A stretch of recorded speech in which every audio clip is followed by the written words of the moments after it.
Behold, 125 speed jelly. Oh!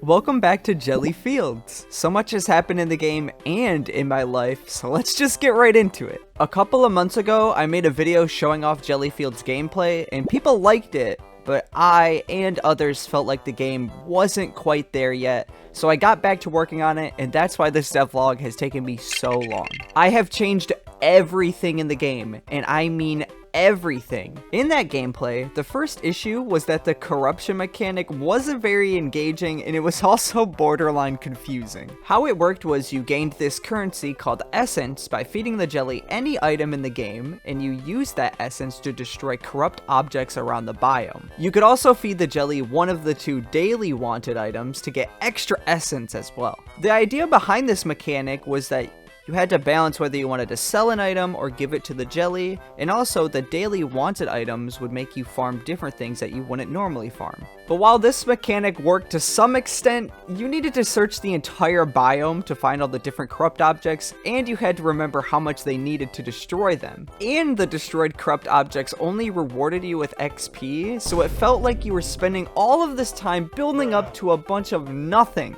and that felt stinky bad. My solution to this all was to just throw it out the window and make a new mechanic. Now you have a corruption bar on the bottom of your screen and no more essence or wanted items. The corrupt objects now have this really cool visual, and they infect parts of your farm, limiting the area that you can grow crops. The corruption you're currently fighting will show its name, level, and health bar, which I thought was really funny to make it kind of like you're in a turn-based RPG battle. I think it's just cool looking. If you can hear my lips smacking, I'm just eating cheese.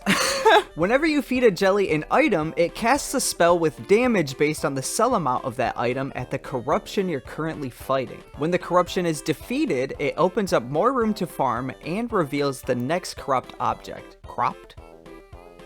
What?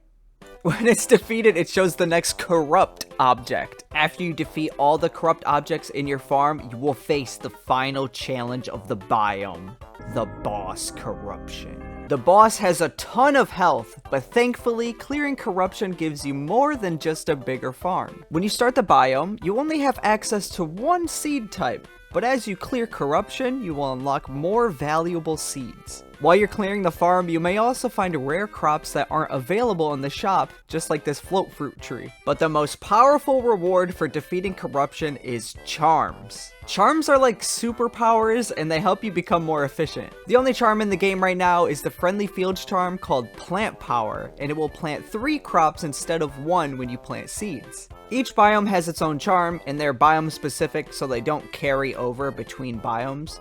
They're meant to make you super OP so that when you end the biome, you are much more powerful than when you started.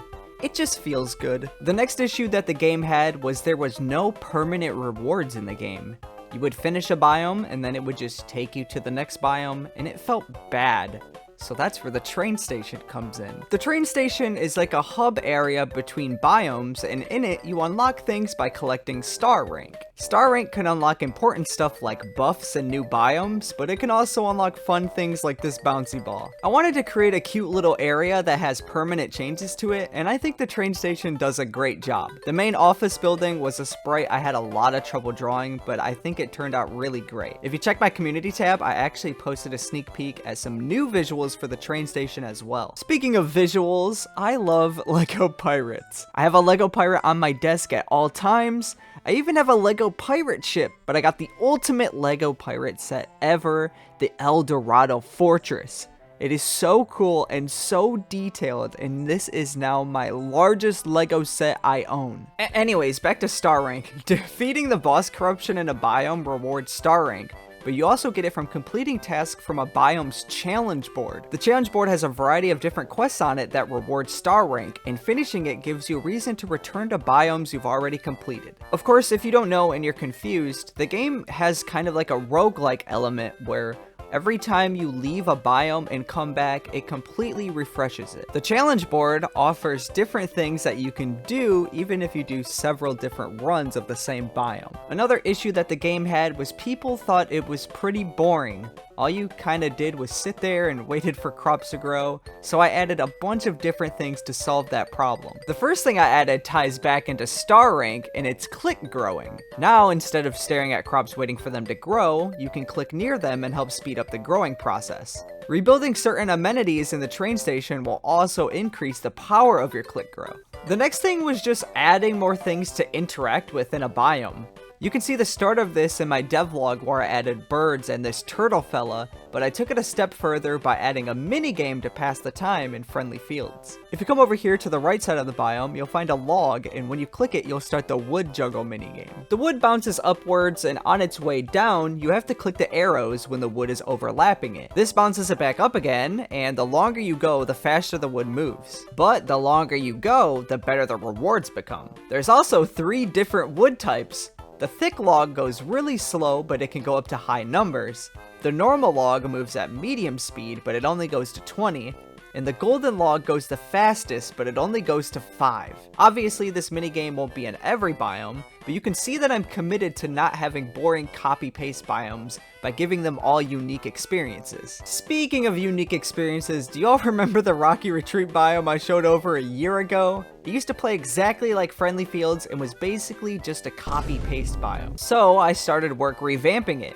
It's still in the early stages, but the biome has a really fun mechanic of rock farming. Basically, you have all these different resource fruits. You start by planting dirt seeds, and when you harvest the dirt fruit, it has a chance to drop stone seeds, and the stone seeds have a chance to drop copper seeds, and this goes all the way to myth seeds. It's kind of like mining, but farming, and I really love the idea. Stay tuned for a full Rocky Retreat revamped devlog in the future, though. Speaking of future devlogs, the next issue was the Jellies, or should I say Gelli. There was only 1 jelly per biome, and it basically just did a whole lot of nothing, and it didn't add anything to the game. So to change that, now there will be many jellies in each biome, and they'll be full of personality, interacting with each other and their environment. Each jelly species will have a personality type and different quirks, but that hasn't been implemented yet, so I'll update you on that in a future devlog. As a sneak peek to that, and to explain the idea of how the jellies are more impactful now, when you feed a jelly, you increase that species' affinity,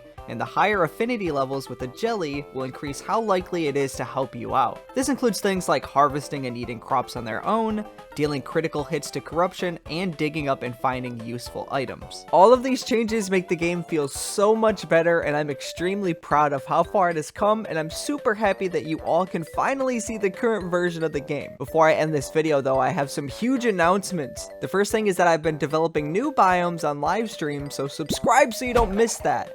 And here's the other announcements.